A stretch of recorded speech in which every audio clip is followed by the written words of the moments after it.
I think we all get that Ichinojo really likes to do things by halves, but there's one area where this actually might work. His weight. Over the years, we've seen him expand and contract like an accordion from anywhere between 180 to 220 kilos. But he now seems settled on the compromise figure of 200, which, as you can see from these clips, worked a treat for him in July, as did his gem of an outside left. He seems to surprise Mitakeumi here with the force of his impact, on a different level to their last two fights, snapping the head back with the right bicep, crushing the throat, then securing the treasured outside left from which Mitake cannot escape, even with a clean inside right. And when Ichi takes the double grip, his first win in 6 meetings is assured. You wouldn't have guessed his poor record against Takakeisho from this display.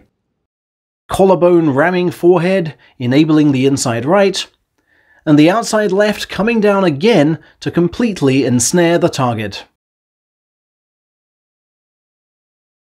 He'd only beaten Meisei once in 5 prior to this, but here, expecting the right to come inside, he clamps fast and hard, constricts his foe with a right over the top instead, then forays with the left, which, once inside, will inevitably break Meisei's right-hand grip. Awesome stuff, huh? Now we have more context for this win against Shodai. Ichi is delighted with the way his outside left has been landing, and promptly deploys it here, and can barely believe how vulnerable Shodai's left armpit is. That made it 2 Ozeki down. "It went as I hoped," he told reporters. "I didn't want both his arms coming inside, you see." Against Wakatakal, he seems a little caught out, but luckily encroaches well with the right, doubtless expecting a full-on impact, and can soon pivot into position for the killer blow. You should never show him your nape. Twinkle-toed Tobizaru makes him work, his goal, as I think you can see, being to make himself difficult to clamp.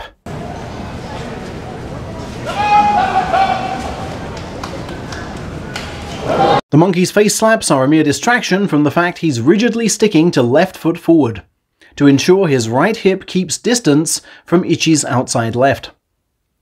But at the same time, Tobi needs a way to the belt, and for that he really needs to stretch.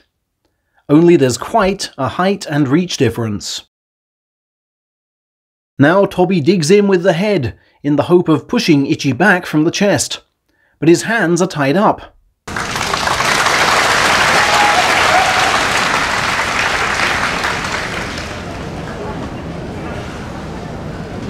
Ichi leans in with the shoulder to nudge the head upwards, blocking the pushing angle.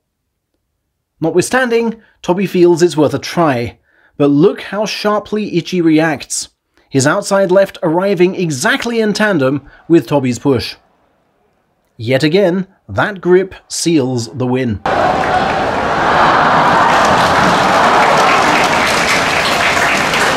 He deserves further praise for maintaining his dominance over Daieisho, and going 2-1 up on Takanosho, and for his right arm game against Kiribayama, in which he conceded no ground amid a barrage of left-hand fire.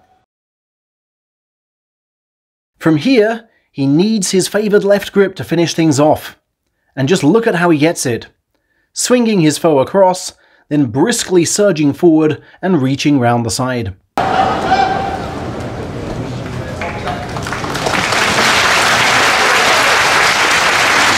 He then makes a very clever right reversal while pressing with the hips, and takes complete control on that side for the win. Almost the complete package there. His final match saw Takada Fuji look like a dazed figure skater, and duly slapped down on the sliding turn, again showing too much nape. That made it 10 wins for Ichinojo, and what looks like a return to komusubi. But as we know, that score could have been far higher. As I said during the tournament, if he'd had the courage to throw Hakuho here, ungraceful as it may have been, he would likely have won.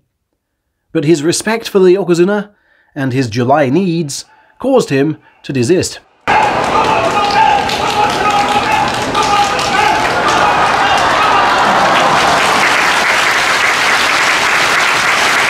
And as for this bout here,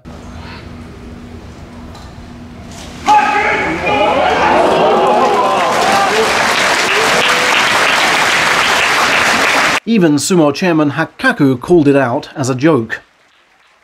However, as it's totally taboo to publicly accuse wrestlers of not trying, Hakkaku merely accused him of looking too much for the easy win and ignoring what he'd been taught.